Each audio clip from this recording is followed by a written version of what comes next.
अभी जो गज़ा की तरफ से जो रिपोर्ट आ रही है सामने, उसमें आज कम से कम 20 जो फ़िलिस्तीनी हैं, जो गज़ा के लोग हैं, उसमें उनके 20 के हलाक होने की खबर मिली है। जो नुसरत कैंप है वहाँ पर, जो उसके आसपास का जो इलाका है, वहाँ पर ताबड़तोड़ एयर स्ट्राइक्स हुई हैं। और एयर स्ट्राइक्स भी इस बहाने की जा रही हैं कि वहाँ पर हमास के जो लड़ाके हैं या जो उसके मिलिट्री के जो लड़ाके हैं वो छिपे हुए हैं। बहरहाल 20 जो फ़िलिस्तीनी हैं इसमें हलाक हुए हैं। इसके अलावा एक बहुत ही दुख भरी खबर है।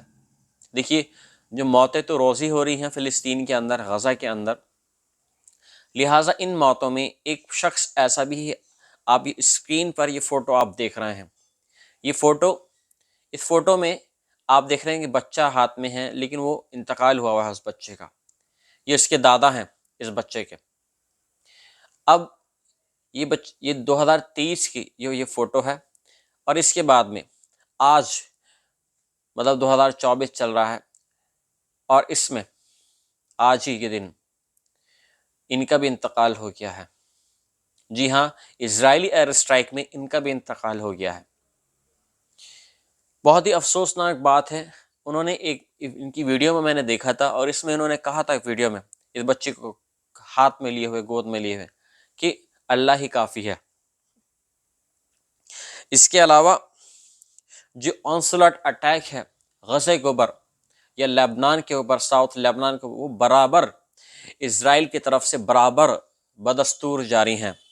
दूसरी खबर आ रही है, इसराइल ने अप्रूव्स कर दिया है एक प्लान, मतलब बेंजामिन नेतन्याहू ने एक जो प्लान है गोलान हाइट्स को और एक्सटेंड करने का, वहाँ पर मतलब ये है कि बसावट जो घर बनाने का, वहाँ पर जो एक सेटलमेंट का जो प्लान है उसको अप्रूव कर दिया है, और कम से कम इसमें 11 बिलियन डॉलर का फंड है उसको प्रूफ प्रूव कर दिया है।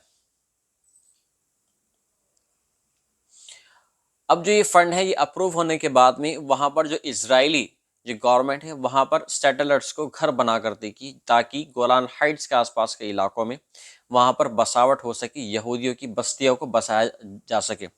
मैं आपको बताता चलूँ, जो गोलान हाइट्स का जो इलाका है ये सीरिया तक आता है, और इसके अलावा भी एक और माउंटेन है जो पूरे सीरिया को कवर करता है। मतलब ये माउंटेन इतना बड़ा है, ये पहाड़ी इलाका इतना बड़ा है कि आप यहाँ से पूरे सीरिया को कवर कर सकते हैं। मतलब आप हर एक को टारगेट कर सकते हैं सीरिया के अंदर। और उस माउंटेन पर भी इसराइल ने अब कब्जा कर लिया है, क्योंकि बफर जोन का जो एग्रीमेंट था वो अब ख़त्म हो गया। इसराइल ने उस बफर जोन का जो एग्रीमेंट था कि आप हमारी सरहद के अंदर आके घुसकर हम पर अटैक नहीं करेंगे, ये जो एग्रीमेंट था ये ख़त्म हो गया जैसे ही बशर अल असद की जो सरकार है, जो उसकी गवर्नमेंट है, उसका तख्ता पलट हुआ। इसराइल को बहाना मिल गया, और इस बहाने का फ़ायदा उठाकर इसराइल ने तुरंत वहाँ पर अटैक कर दिया। और अब जो अटैक किए जा रहे हैं इस सीरिया पर, वो इस बहाने से किए जा रहे हैं कि वहाँ पर जो मिलिट्री फैसिलिटीज़ हैं, ये जो मिलिट्री के जो असलहे हैं जहाँ पर रखे जाते हैं, जो गोडाउन है, उनको निशाना बनाया जा रहा है। और निशाना इस बहाने से बनाया जा रहा है कि वो इसराइल ये बोल रहा है कि इन फैसिलिटीज़ में जो ईरान से इम्पोर्टेड की हुई मिसाइलें हैं, जो गोला बारूद है, जो व्हीकल्स हैं, उनको रखा गया है। अगर इनको नष्ट नहीं किया गया, बर्बाद नहीं किया गया, तो ये जो वहाँ के जो रेबल्स हैं, जो आपस में लड़ रहे हैं, ये उनके हाथ लग जाएंगे, और उससे उसकी जो सोवरेटी है, उसके जो बॉर्डर्स हैं, और जो बॉर्डर के अंदर के आसपास का जो इलाका है, उससे उसको नुकसान पहुंच सकता है। और इसी भी चीज़ को और ज़्यादा सिक्योरिटी देने के लिए इसराइल ताबड़तोड़ सीरिया पर भी अटैक कर रहा है। मैं आपको बताता चलूं कि अभी तक कम से कम एक हफ्ते में ही इसराइल ने 800 बार एयर स्ट्राइक की है सीरिया के अंदर। इसके बाद में सीरिया के जो पूर्व राष्ट्रपति हैं बशर अल असद, उनका स्टेटमेंट भी अब जारी हो गया है। उन्होंने पहली बार रशिया जाने के बाद में, वहाँ पर असाइलम लेने के बाद में, पहली बार उन्होंने अपना ऑफिशियल जो स्टेटमेंट है वो जारी किया है। जो उनका ऑफिशियल स्टेटमेंट जारी हुआ है, जो गवर्नमेंट का जो हैंडल होता है वहाँ पर तो जारी नहीं हुआ है, लेकिन जो उनके खुद के अपने ज़ाती जो सोशल नेटवर्किंग अकाउंट्स हैं वहाँ पर वो पब्लिश हुए हैं। इसमें उन्होंने ये बताया है कि सीरिया छोड़ने का जो प्लान था उनका एक प्लान पहले से नहीं था। ये जो हुआ है ये अचानक से हुआ है। जब उनको पता लगा या उनकी जो ऑफिशियल्स है, जो टॉप ऑफिशियल्स, उनको पता लगा कि रेबल्स ने, जो विद्रोही हैं, वो अब दमिश्क के अंदर भी घुस चुके हैं और जो मिलिट्री बेसिस है, ये जो भी गवर्नमेंट के इंस्टीट्यूशंस हैं उन पर को बर्बाद कर रहे हैं और उनको वहां पर जान का खतरा हुआ, तब उन्होंने सबसे पहले यूएई से कांटेक्ट किया। यूएई ने असाइलम के लिए उनको बिल्कुल मना कर दिया कि हम अपनी पॉलिटिकल इशू की वजह से हम आपको असाइलम नहीं कर सकते। इसके बाद में जो उसका जो मेन अलाय है रशिया, वहां पर उसने कांटेक्ट किया, व्लादिमीर पुतिन से उसने कांटेक्ट किया। अब कांटेक्ट करने के बाद में वहां पर इस चीज को अप्रूवल दे दिया गया कि आप रशिया में आकर आप असाइलम ले सकते हैं, मतलब आप शरण ले सकते हैं रशिया में आकर। तब कहीं जाकर जो रशिया की जो टॉप मिलिट्री ऑफिशियल्स हैं उन्होंने कांटेक्ट किया बशर अल असद के टॉप ऑफिशियल से। इसके बाद में आनन फानन में उनको जो रशिया का जो मिलिट्री बेस है वहां पर उनको पहुंचाया गया आनन फानन में, और तब कहीं जाकर वो सेफली रशिया में पहुंचे। अब कहीं जाकर उनका स्टेटमेंट अब आया है। इसके अलावा जो आयरलैंड है, आयरलैंड में भी बहुत ज़्यादा डिस्प्यूट हो रहा है इसराइल और आयरलैंड के बीच में। अपने जिनके जो पॉलिटिकल इशू हैं वो दोबारा से मतलब ख़राब होते नज़र आ रहे हैं। इसमें इसराइल जो है वो आयरलैंड पर ये आरोप लगा रहा है, ये ब्लेम लगा रहा है कि आयरलैंड जो है मतलब जो यहूदी विरोधी जो एक्टिविटीज़ हैं उनको वहाँ पर स्प्रेड कर रहा है, उनको वहाँ पर प्रमोट कर रहा है।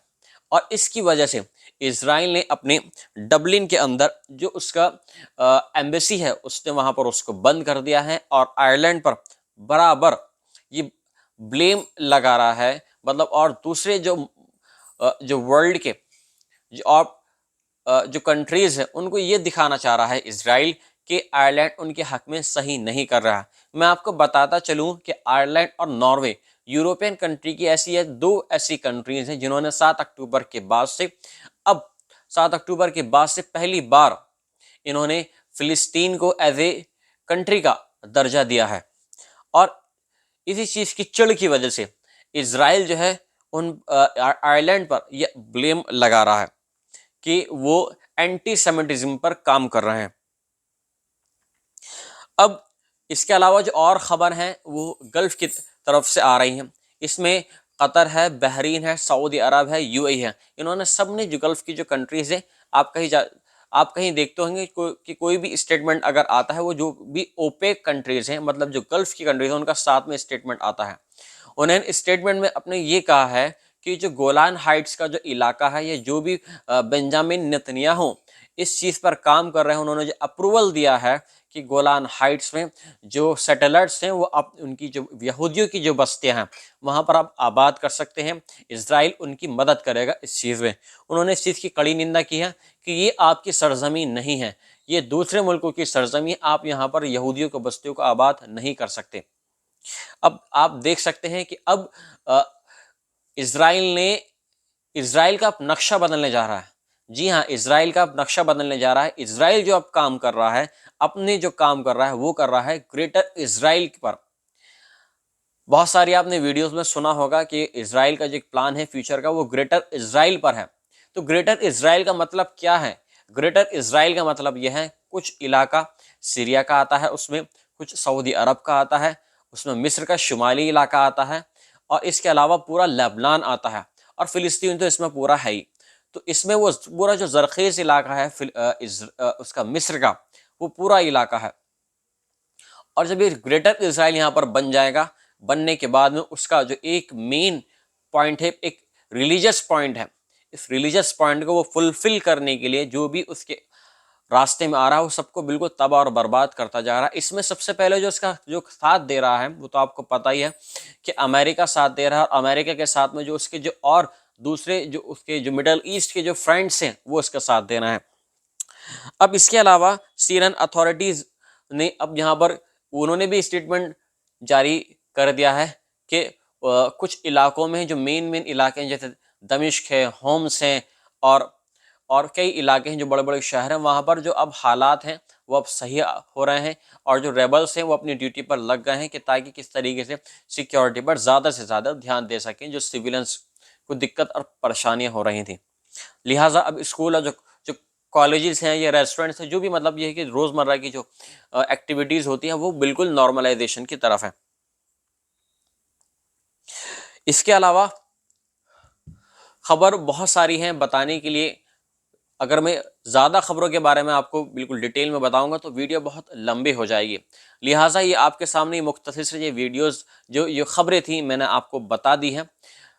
उम्मीद है कि आपने थोड़ा सा इस चीज़ पर गौर व फिक्र किया होगा कि किस तरीके से जो मिडल ईस्ट के जो हालात हैं, उम्मीद करते हैं कि जो हालात हैं ये बहुत जल्दी दुरुस्त हो जाएं, सही हो जाएं। हम और आप सिर्फ दुआ ही कर सकते हैं फ़िलिस्तीन के लोगों के लिए, गज़ा के लोगों के लिए, क्योंकि रोज़ हम कोई सा दिन ऐसा नहीं जाता है जिसमें ये ना सुनते हैं कि आज फ़िलिस्तीन में कोई ना मरा हो।